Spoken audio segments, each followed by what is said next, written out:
नमस्कार, India report में आप सभी का स्वागत है। बिहार चुनाव में इस बार मुस्लिम वोटर्स ऐसा लगता है जैसे वो आजाद महसूस कर रहे होंगे। 1990 के बाद, साल 1990 के बाद, यानी कि तकरीबन 35 साल के बाद उन्हें ऐसा लग रहा होगा कि किसी पार्टी की गुलामी से वो मुक्त हो रहे हैं।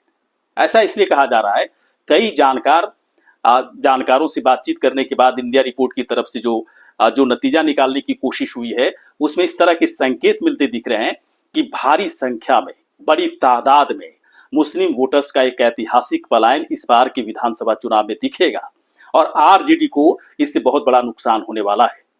तो इस बात को समझना काफी जरूरी है कि ऐसा क्या हो गया कि भारी संख्या में मुस्लिम वोटर्स आरजेडी से पलायन करेंगे दूसरी पार्टियों में।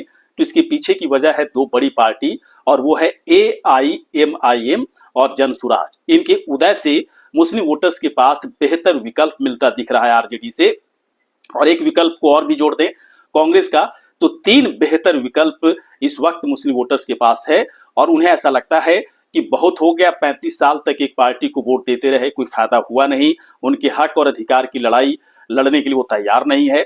और आज की तारीख में एआईएमआईएम के प्रति मुस्लिम वोटर्स का रुझान, उनका आकर्षण, उनका समर्पण ज्यादा दिख रहा है। ये कुछ खास तरह की वजह है जिसके बाद जो राजनीतिक जानकार हैं, बिहार के घटनाक्रम पर जिनकी नजर रहती है, उनकी तरफ से एक बड़ा संकेत दिया जा रहा है कि एक ऐतिहासिक पलायन मुस्लिम वोटर्स के बीच में दिखेगा। और इस ऐतिहासिक पलायन को हम आप इस तरह से देख सकते हैं कि आजादी है, मुस्लिम वोटर्स के लिए आजादी है, गुलामी से उनके लिए मुक्ति की तरह है। इसीलिए इसे कहा जा रहा है कि ऐतिहासिक पलायन तो है ही, साथ ही साथ वो आजाद होते दिख रहे हैं इस बार। आजादी इसलिए कि अब सिर्फ एक पार्टी को वोट देने की बाध्यता उनकी खत्म हो रही है। थोड़ी देर के बाद हम आपको बताएंगे कि किस पार्टी को कितना प्रतिशत मुस्लिम वोटर्स इस बार बिहार के चुनाव में समर्थन देते नजर आएंगे। किस पार्टी के प्रति उनका समर्पण, किस पार्टी के प्रति उनका आकर्षण, किस पार्टी को वो अपनी पार्टी की तरह देखते हैं, सारी बातें हम थोड़ी देर के बाद आपको बताएंगे। लेकिन इस बात को जानना बेहद ही जरूरी है कि आरजेडी से मुस्लिम वोटर्स क्यों भाग रहे हैं, इसके पीछे की वजह क्या है। इसके पीछे की वजह जो खास तौर पर वजह बताई जाती है कि आरजेडी से उनका मोह भंग हो चुका है। 35 सालों तक इस पार्टी को देने के बाद भी उन्हें ऐसा लगता है कि वो ठगा हुआ महसूस करते हैं, उन्हें कुछ मिला नहीं। ये पूरी बातें जानकारों से बातचीत करने के बाद इंडिया रिपोर्ट की तरफ से आप तक पहुंचाया जा रहा है।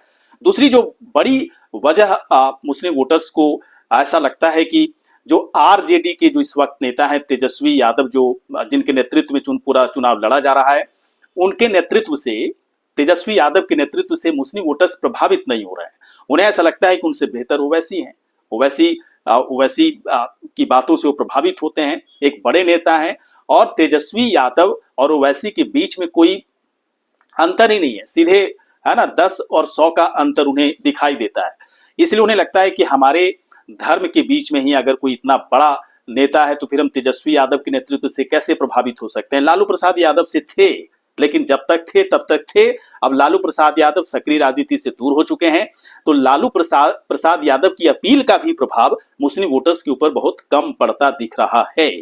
ये खास तौर पर चीजें नजर आ रही है। एक तीसरी जो बड़ी वजह, जैसा कि थोड़ी देर पहले भी आपको बताया कि कई सारे विकल्प आ चुके हैं। एआईएमआईएम का विकल्प है, जनसुराज का विकल्प है, कांग्रेस तो पहले से एक बड़ा विकल्प रहा है मुस्लिम वोटर्स के लिए। तो ये 3 जो बड़े विकल्प हैं, इस विकल्प को आरजेडी से बेहतर मानते हैं मुस्लिम वोटर्स। और उन्हें ऐसा लगता है कि बीजेपी को हराने के लिए, एनडीए को हराने के लिए आरजेडी से बेहतर ये तीनों विकल्प हो सकते हैं। ये बड़ी वजह, आरजेडी से अगर मुस्लिम वोटर्स भाग रहे हैं, उनका पलायन हो रहा है, तो बड़ी वजह निकलकर सामने ये चीजें आ रही है। एआईएमआईएम की बात करें, ओवैसी की पार्टी एआईएमआईएम की बात करें तो 30% मुस्लिम वोटर्स उनके समर्थन में हैं और सीधे तौर पर कह रहे हैं कि हम सिर्फ हम इस पार्टी को समर्थन ही नहीं देते, बल्कि वोट देने के हिसाब से भी वो बात कर रहे थे कि 30% जो मुस्लिम वोटर्स हैं वो एआईएमआईएम के साथ हैं। वैसे 30% का जो आंकड़ा है थोड़ा सा कम इसलिए दिख रहा है कि ज्यादातर मुस्लिम वोटर्स आज की तारीख में, अगर बिहार में बात करने की कोशिश जब करें, इंडिया रिपोर्ट की तरफ से जब की गई, तो ज्यादातर जो मुस्लिम वोटर्स हैं वो ओवैसी को अपना हीरो मानते हैं, अपना नेता मानते हैं। 30% का हिसाब इसलिए बैठ रहा है कि एक खबर आई थी कि हो सकता है कि AIMIM और जन सुराज के बीच में गठबंधन हो जाए। गठबंधन के पहले की बात एक नजर जो चीजें आ रही थी साफ तौर पर कि AIMIM की तरफ से लगातार कोशिश की गई आरजेडी से गठबंधन करने की, नहीं हुआ। तो एक इस तरह की बातें फैलाई गई है, कह सकते हैं कि इसमें कितनी सच्चाई है कोई नहीं जानता, कि हो सकता है कि MIM और जन सुराज के बीच में गठबंधन हो जाए और इसका बड़ा फायदा एक कह सकते हैं कि मुस्लिम वोटर्स के लिए है कि उनके पास दो बड़े विकल्प के तौर पर साफ तौर पर नजर आएंगे।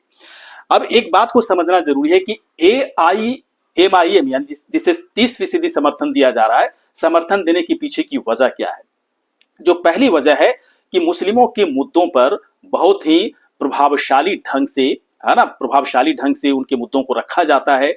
वो वैसे बड़े नेता हैं, प्रभावशाली नेता हैं, बड़े वक्ता हैं, और वो सिर्फ मुस्लिमों के मुद्दों पर ही नहीं बल्कि देश की पूरी राजनीतिक मुद्दों पर उनकी बात से कई लोग प्रभावित होते हैं, है ना। सिर्फ मुस्लिम ही नहीं बल्कि हर लोग उनकी बातों से प्रभावित होते हैं, देश की बात करते हैं, मुसलमान की बात करते हैं, और उन्हें ऐसा लगता है कि मुसलमानों के बीच में इससे बड़ा कोई चेहरा नहीं हो सकता है जो इतना प्रभावशाली हो। इसलिए मुस्लिम युवाओं के बीच में उनका क्रेज है, लगातार क्रेज बढ़ता जा रहा है, और इसका प्रभाव AIMIM के वोट प्रतिशत पर, उनकी सीटों पर पड़ना तय है। जैसा कि पिछले विधानसभा चुनाव की बात करें तो 5 सीटों पर जीते थे, और इस बार चूंकि गठबंधन में बात बनी नहीं, 100 सीटों पर अपने प्रत्याशी उतारने की बात MIM की तरफ से की जा रही है, तो हो सकता है कि 5 का आंकड़ा ही नहीं बल्कि 10 और 15 का आंकड़ा छूते हुए नजर आए इस बार AIMIM। ये बड़ी वजह है जिसकी वजह से मुस्लिम वोटर्स की तरफ से कहा गया कि 30% हम MIM के साथ है, और वहां पर तो 100% उनकी तरफ से कहा जा रहा है जहां पर मुस्लिम वोटर्स की तादाद सबसे ज्यादा है।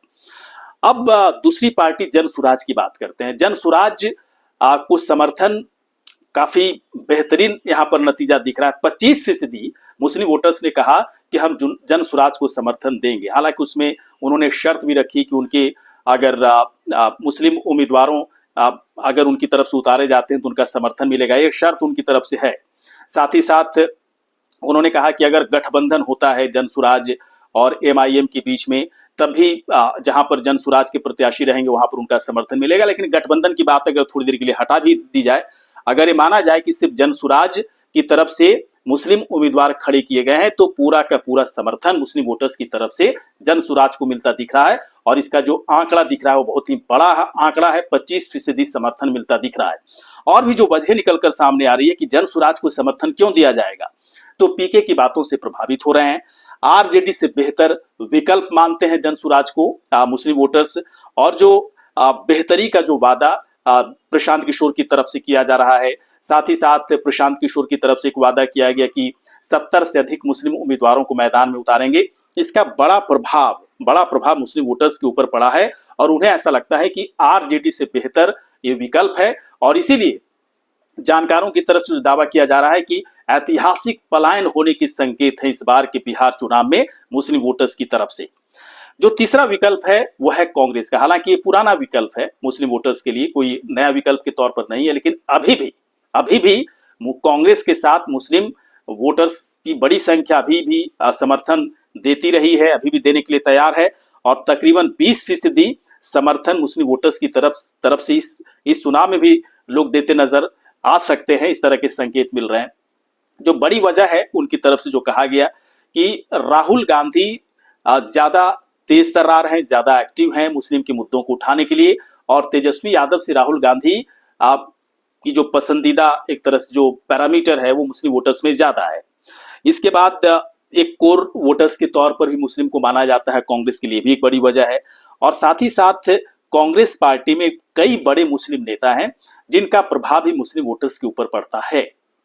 ये 3 विकल्प मुस्लिम वोटर्स के बीच में इस वक्त मौजूद हैं, और उन्हें ऐसा लगता है कि ये बहुत ही बेहतर विकल्प है। सबसे बड़ा विकल्प तो उनके पास MIM का है, और अधिकतर जो मुस्लिम वोटर्स हैं MIM के नेता ओवैसी को अपना हीरो मानते हैं, अपना नेता मानते हैं, इस पार्टी को अपनी पार्टी समझते हैं, इसलिए बहुत ही बड़े विकल्प के तौर पर उन्हें देखा जा रहा है।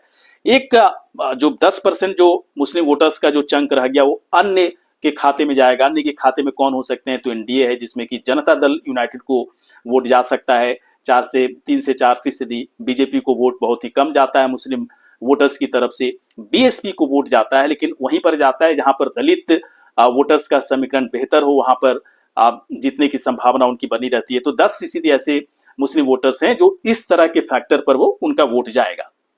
तो ये हमारी तरफ से जानकारों के आधार पर बातचीत जो की गई जानकारों से, उसके आधार पर ये नतीजा निकालने की कोशिश हुई है। और इस नतीजा में साफ तौर पर आप देख सकते हैं कि बड़ा ऐतिहासिक पलायन मुस्लिम वोटर्स का दिख रहा है, और इतना बड़ा पलायन जिसका कि बड़ा फायदा एमआईएम को मिलता दिख रहा है। और इसीलिए कहा जा रहा है कि आरजेडी का जो एमवाई समीकरण था वो पूरी तरह से ध्वस्त होता इस बार बिहार के चुनाव में दिखेगा, क्योंकि मुस्लिम जो वोटर्स हैं भारी संख्या में, भारी तादाद में पूरी तरह से पलायन करते नजर आ रहे हैं। आरजेडी को वोट देना नहीं चाहते हैं, इसलिए नहीं देना चाहते कि उनको ऐसा लगता है कि 35 साल दिया, कितना दें, इसके बाद भी उनके मुद्दों पर कोई खास काम इस पार्टी की तरफ से नहीं किया गया, जबकि सरकारें थी तब भी नहीं किया गया। आज मुसलमानों की हालत में बहुत बहुत आमूल चूल परिवर्तन नहीं दिख रहा है, और यही वजह है कि मुस्लिम वोटर्स थोड़े नाराज नहीं बल्कि बहुत नाराज भी दिख रहे हैं। और चुनाव से ठीक पहले जो अगर उनकी तरफ से कोई गतिविधियां ऐसी की जाती है मुस्लिमों को रिझाने के लिए, खासतौर पर जब लालू प्रसाद यादव की बात करें, हाल में वो पटना हाईकोर्ट के मजार में चादर उड़ाने के लिए गए थे, ऐसी एक्टिविटी को देखकर ही मुस्लिम वोटर्स बहुत ज्यादा प्रभावित नहीं हो रहे हैं। उन्हें ऐसा लगता है कि सब चुनावी है, राजनीतिक है, और इसका कोई प्रभाव मुस्लिम वोटर्स पर पड़ता हुआ नहीं दिख रहा। ये हमारा इंडिया रिपोर्ट का नतीजा था कि मुस्लिम वोटर्स इस बार क्या सोच रहे हैं, उनके दिल में क्या है, और क्यों उनका ऐतिहासिक पलायन इस बार होता दिख रहा है, और क्यों ऐसा लग रहा है कि 35 सालों के बाद, है ना, उससे पहले तो कांग्रेस को वोट देते रहे अपनी मर्जी से, लेकिन 35 सालों तक अपनी मर्जी से वोट नहीं दे रहे थे, मजबूरी में वोट दे रहे थे, और ये मजबूरी इस बार खत्म हो रही है, बाध्यता खत्म हो रही है, गुलामी से उन्हें मुक्ति मिल रही है, और उनके पास बहुत सारे विकल्प है, और उस विकल्प के आधार पर वो अपनी मर्जी से वोट करेंगे। आपको क्या लगता है? आपको क्या लगता है कि इस बार मुस्लिम वोटर्स किधर जाएंगे, किसे सबसे ज्यादा वो पसंद करते हैं, किसे सबसे ज्यादा वोट करेंगे? अगर आपके जहन में कोई किसी पार्टी का, किसी नेता का नाम चल रहा है, तो आप कमेंट सेक्शन में जाकर आप अपना जवाब, आप अपनी राय रख सकते हैं। ये वीडियो आपको कैसा लगा? यदि अच्छा लगा हो तो आप हमें तुरंत सब्सक्राइब करें, लाइक करें, शेयर करें, साथ ही साथ कमेंट करें। नमस्कार।